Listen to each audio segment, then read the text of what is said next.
We're back with another tips video to get you more wins! Woo! Wins! In land battles or conquest mostly. I don't play a lot of domination, and this tip specifically won't really help you with domination. Might help in campaign a little bit. Maybe. Possibly. I don't think the AI is smart enough to punish you for this. So, a big mistake I keep seeing in new player terms, but also in more veteran players, is if you have a formation like this, I have shrunk it down, but essentially you have a Skaven box around a range tool with a front line and a back line. Now, a lot of players like to take buffed up units like Tomb Guard with halberds as opposed to skeleton spearmen, or Storm Vermin halberds as opposed to clan with spears, or anything. If you have any kind of elite infantry, I see this all the time. They throw them in the backfield to protect Ikit Zap Zap. Hooray! Now, if the enemy army has those Chaos Spawn and Marauders, but those Chaos Knights of Khorne, those spooky Chaos Knights, are going to go around the side, right? They're going to set up right here. They're going to sprint to your super armor-piercing, amazing halberds, and they're going to die horribly. And then they don't, and you lose the game. And people are wondering why. Well, if you have giant fuck-off halberds standing right here, they're not going to charge in, of course. Why would they do that?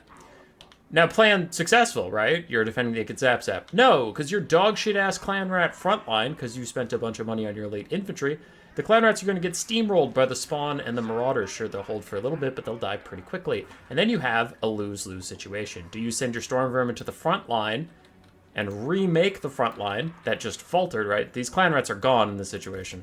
All right, so I can actually just move them because I'm going to play them. Boom!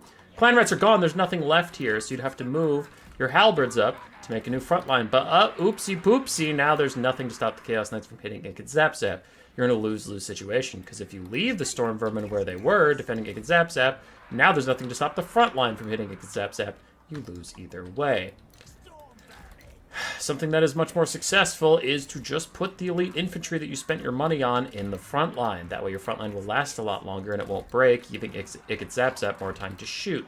And it might be like, but human boy, my clan rat spears can't hold back the Chaos Knights. I mean, yes, they still can. Like, no cavalry unit in the history of ever wants to charge into brace spears. They'll still do plenty of damage, they'll do fine. And if your opponent's smart, they probably won't charge them straight into his spears anyway. So they're still doing the same thing of keeping the Chaos Knights over here rather than running in, right? So the Chaos Knights are held off of Ikit Zap Zap. Now you're paying 750 gold to do it rather than 2,000 gold to do it. And your front line is 2,000 gold more expensive, more elite, and it'll hold longer, allowing Ikit Zap Zap to keep shooting.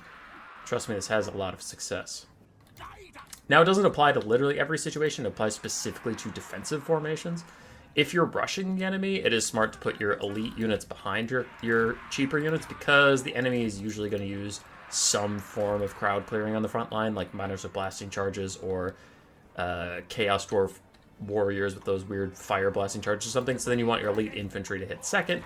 After the chaff has taken a lot of damage for you, that's different. But playing defensive, I absolutely hate to see elite infantry on the back line, because you're paying a bunch of money to not do anything until the rest of your army dies.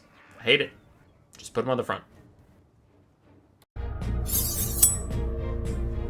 Roar.